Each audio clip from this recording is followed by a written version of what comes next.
Hello Ospreys, my name is Tony. Every week I scour the indie game website itch.io and pick 5 games to play. This week I decided to go after platformers. After playing through them, I'll tell you which games you'll enjoy and which you should avoid. This is Games Jam.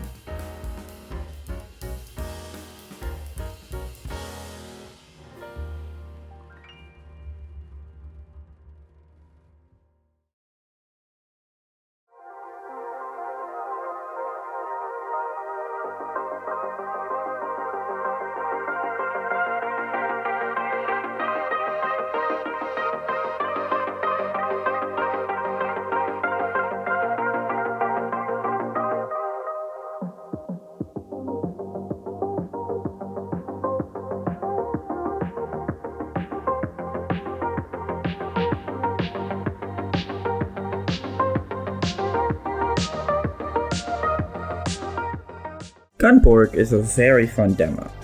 The game is focused around switching weapons and using your shield to bounce bullets back to enemies and kill them. The game feels great, and everything is very tight for a demo. The game only lasts about 15-ish minutes, but it does a lot of things in that time.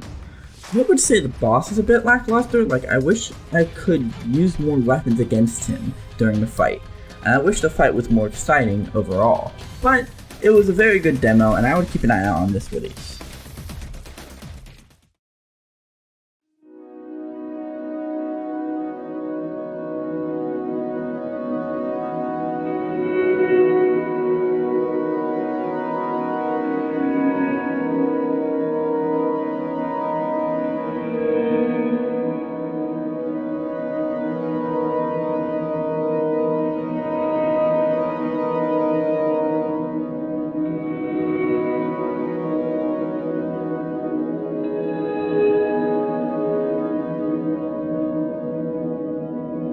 Frontline is an interesting kind of platforming.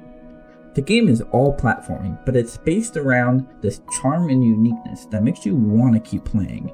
The little signs that show up on every map have new, cute little messages that are completely useless, but still make me want to see what they say.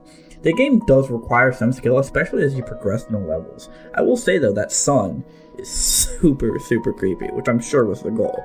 Also, the game has an insults room. I mean, what other incentive do I have to give you? You should play this game and donate some money to the developer if you can.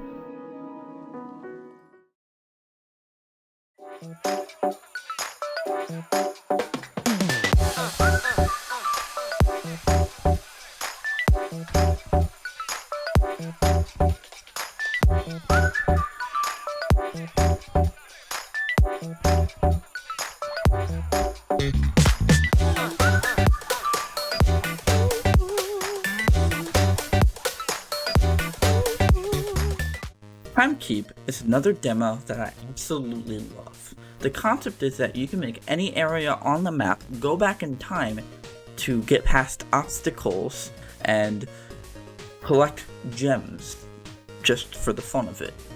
I genuinely think this game has a lot of potential, and I hope the developers keep working on it.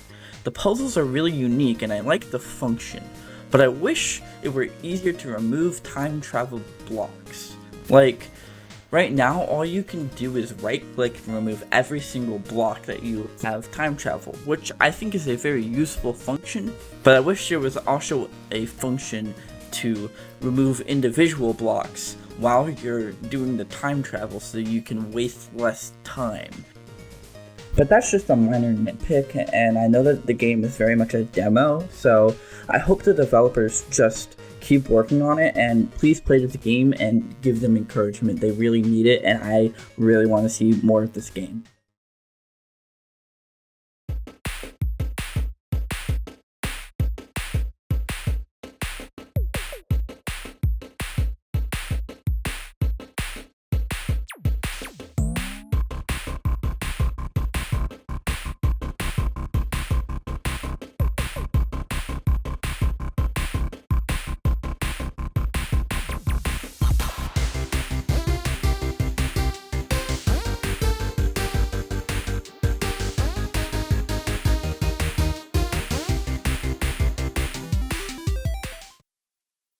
Gigasword is a game about having a giant sword. I mean, what more do you want? It's about having a big sword that you can swing around and kill enemies with. The game has a lot of unique mechanics based around this though, and it's not just a simple hack and slash.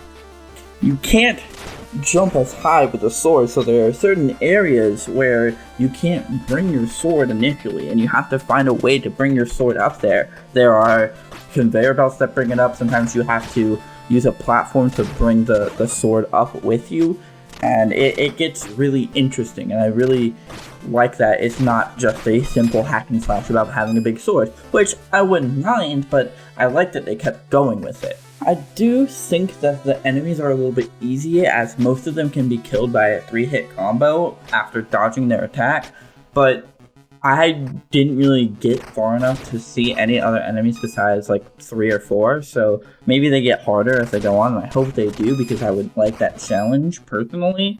But to be honest, it's not really a deal breaker, and I really like what they're doing with the puzzles right now, so I hope that they continue that as well. Still though, the game is quite large for a demo, and it's very fun, so if you've got some free time this weekend, I'd say give it a play. It's very fun.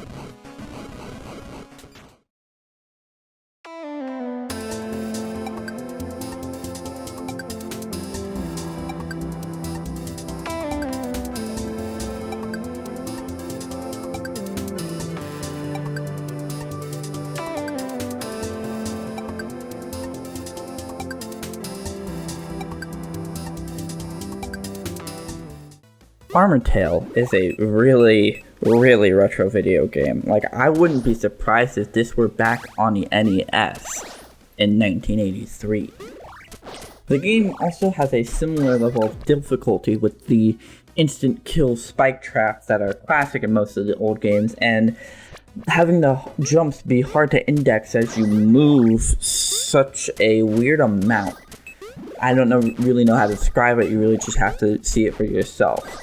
The armor switching mechanic is super fun and interesting, and I feel like it'll make a good game overall.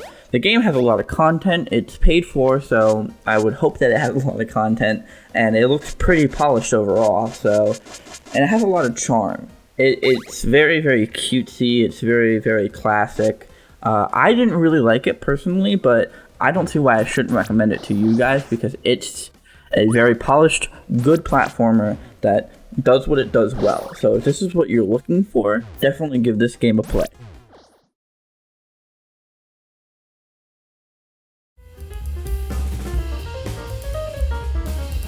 Hey, thanks for watching Osprey. If you haven't already, make sure you subscribe to our channel and check out our Instagram at Spinnaker TV. Remember to stay safe out there, Ospreys.